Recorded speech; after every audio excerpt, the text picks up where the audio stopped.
Well, hi there, welcome to Paynton Zoo. My name's Matt and I've been joined today by Helen, who's one of our amazing carnivore keepers. Okay, and you might guess we've come to see our meerkats today. So everybody's favourite animal. Okay, meerkats are really popular. Okay, but Helen, how many have we got? We have 7 meerkats and they are a family group.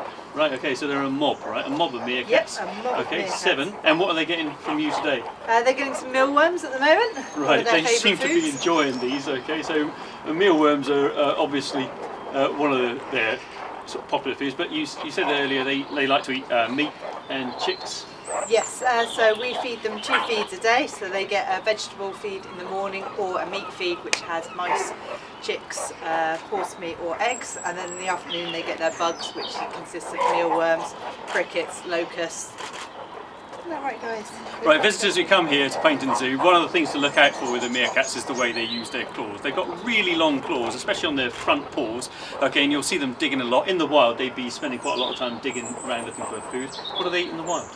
In the wild they are omnivores, so they will eat a bit of vegetation, but their favourite food are lots of insects and bugs. Scorpions are one of their sort of specialities. Okay, yeah, so famously they can take the sting off the end of the scorpion's tail, and if you've watched The Lion King then you'll know they like to eat things like grubs and beetles. I think beetles might be their what they eat the most. Okay. Now in the wild they would come from Africa, right? Yes, South Africa. So South Africa, Namibia, Botswana, places like that, and we think of them in places like the Kalahari, so desert, but you find them in grassland too. So. Yes, they will live happily in grasslands as well and the desert.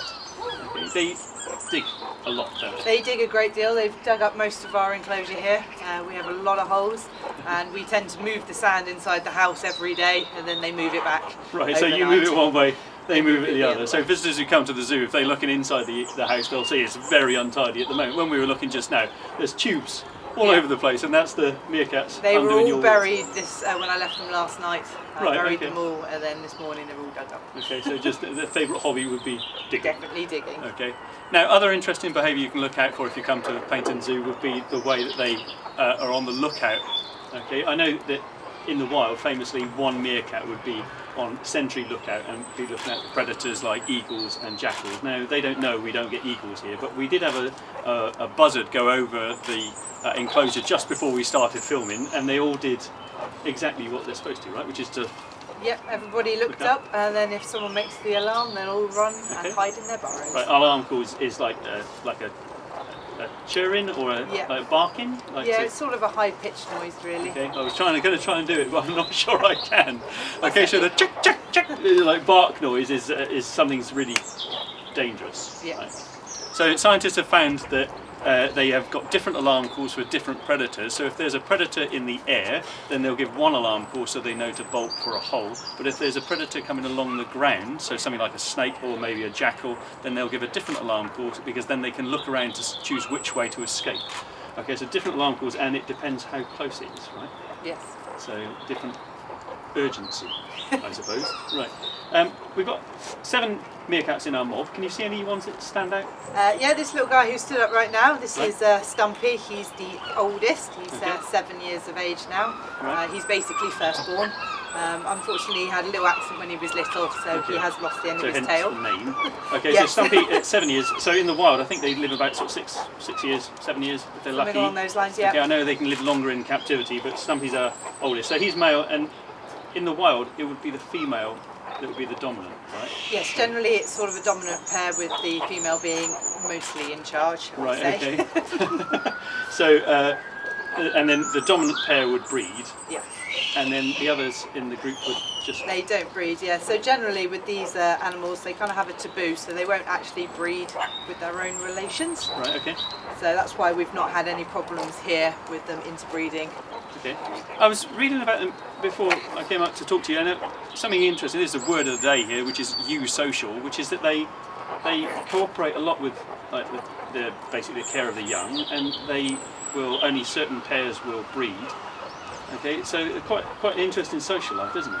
It is, yeah, it's very complex, but yes, normally they'll have a group of babysitters that will look after while the other lot go off and look for food. Okay, which is quite sort of an interesting shared roles. More of a complicated society than ours. Right now, when we were walking past their enclosure, I noticed there's quite a lot of what look like animal toys. So I know that the Painted Zoo has an Amazon wish list, right, which is that some of the items that we put on the wish list are basically animal toys that are then used for enrichment. These are quite intelligent, aren't they? So yeah, they are quite intelligent. We actually use a lot of dog interactive toys and cat ones, Right, okay. which they are quite good at doing. They'd be able to open the little drawers and things. okay, so sort of feeder puzzles that you would use with puzzle feeders. a cat or a dog at home will work with these guys. What do you put inside? We put in the bugs, so normally the mealworms go in there, Right, okay. which is their favourite food to look for. And I know that keepers like you will spend quite a lot of time coming up with different enrichment for the animals. It keeps their brains busy. So if people are coming to the zoo and they look in the enclosure and there's something that looks like a toy, it's quite often been designed like to keep the animals busy and to try and stimulate natural behaviour, right? Yep, just try and keep them occupied, makes the food last a little bit longer because obviously we don't want them getting too fat, so if they have to work more to get their food, it is better. Yeah, and in the wild they'd be spending a lot of time just running around foraging, right? Yeah, So I know they've got a nice enclosure here where they can spend a lot of time busy sort of digging, but you need to keep them busy, right? Do get you plenty of toys to play with, and also one of their favourite things are rotten logs as well, Right, which okay. you can find around the site. Okay, so with a rotten log they'll just... Shred them to pieces looking for the bugs that are in them. They with the claws or with the teeth? With their claws mostly, they'll just dig at them. Well, thank you very much, Helen, for taking the time to talk to us, and thank you for watching, and hopefully you can come and see our meerkats here at Painton Zoo soon. Cheers!